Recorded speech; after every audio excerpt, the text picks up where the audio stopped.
So on the subject of money, we have, on one side, we have this idea of credit and people lending me money, a credit card or whatever, and then saying, oh, you'll pay it back. And me being very optimistic and saying, oh, my vibrational escrow is all just waiting. And when those doors open, I'll be happy to pay you back. And then comes along and the cards are due. Well, sort of like the conversation that we just had. Words, words, words, words, words. Yeah. Words, words, words, words, words. Like if I say the words long enough and loud enough, it will shift the vibration. And we don't see the words shifting your vibration that much, do you? In other words, if you have what do you think is the underlying feeling? In other words, what vibration do you think, knowing what you know about law of attraction, if you want money and it's not flowing as fast as you want it, and you really don't want a lot of debt, but the debt is building, what does that tell you about what your dominant vibration is relative to the subject of money? The vibration, not the words. What is your point of attraction about? Don't have enough money. So that's more dominant within you. So what can you do? What kind of conversation can you have with yourself that will soothe that? And here's the thing that we want you to really hear from us. We want to have this conversation with you, not to get you out of debt and not to get your money flowing.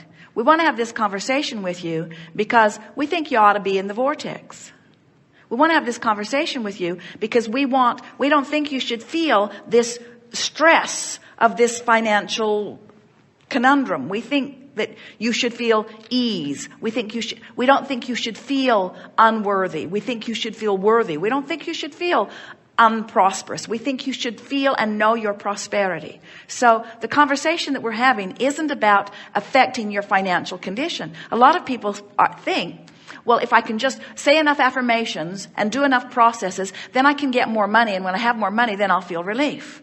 And it's backwards. You've got to find a way. You have to be looking for the relief. So when we say look for relief, that's the exact same words as saying go to the vortex. Get in the vortex is the same thing as saying look for relief. So when you sit down here, your new words would be, I want to go into the vortex. And it doesn't matter what the subject is. I want to go into the vortex. However, it does matter what the subject is because once you're in the vortex, different subjects will spit you out. Yes. Yes? Yeah. So you can get in the vortex. You can think about sex and get in the vortex. We hear your beeper. But when you get in there and then you worry about money, it will spit you out. And so what you're wanting to do is find any way in the world that you can to get into the vortex and then tiptoe around the subjects that usually spit you out until they no longer spit you out. How does that sound? So the objective is to get in there and then contemplate things that usually spit you out in a way that you don't get spit out. And how do you know? When you ride a bicycle, how does it go? Did you just get right on the bicycle and start riding it? Or did you tip over and tip over and tip over and tip over? Did you find your balance? The other day, in fact, yesterday, Jerry and Esther drove the monster bus from Phoenix. And they parked it in a park that has a beautiful new section with nice big places. And they're big, and so that appealed to them. And Esther drives, and Jerry usually is in the other car once they're inside the park, and they have walkie-talkies so Jerry can guide Esther and look out for tall trees or curbs that she might not be aware of. And so they really manage this big bus nicely.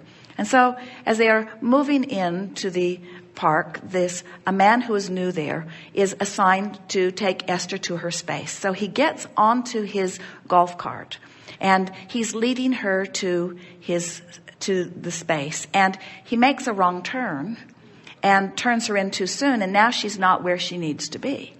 And he was so mad at himself. She can see him going as he's walking. And Esther is thinking, oh, this big bus has wheels. We can just drive it wherever we're wanting to. In other words, it was so interesting to watch. What had happened to him made him so angry that, vortex speaking, it spit him right out of the vortex. And all Esther wanted to do was soothe him back in. She just wanted him to understand that it just didn't matter at all. That nothing in the world is worth nothing in the world is worth being mad at yourself about it. All right. I feel like that cell phone explanation was very close. I feel like I'm near to cracking this, and then I drop out of the vortex very easily on the subject of money. So let us just remind you that it's all right for you to drop off every now and again, as long as you know how to get back in. And so you know that you're consistently out more than you're in if things are really not going along well. Now, we want to offer those words delicately, because your vortex does keep moving.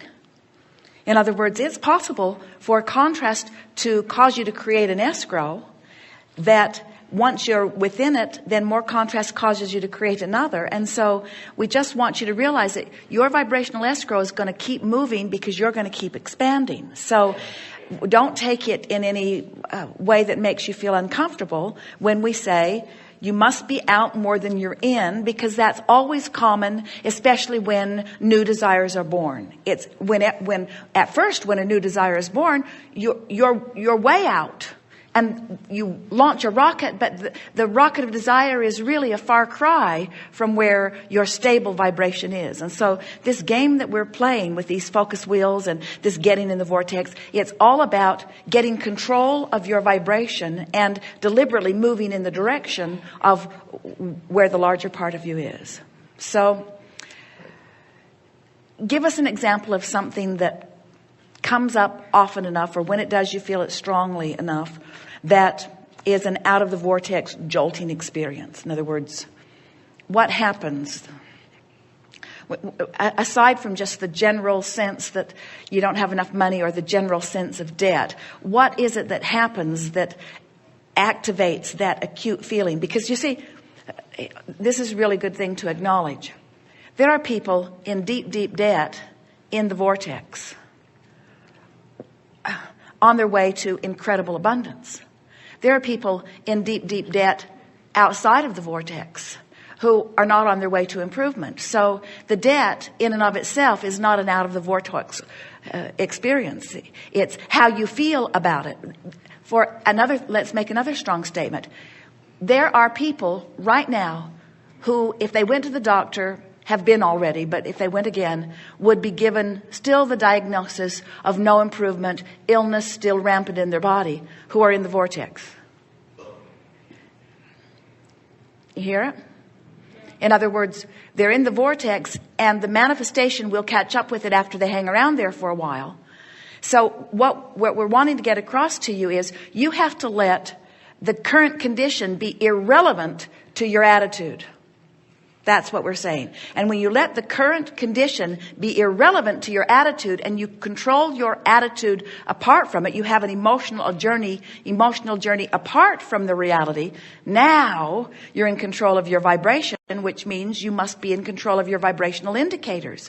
And isn't all reality? Isn't your condition, your financial condition, just a vibrational indicator? Isn't your physical condition just a vibrational indicator?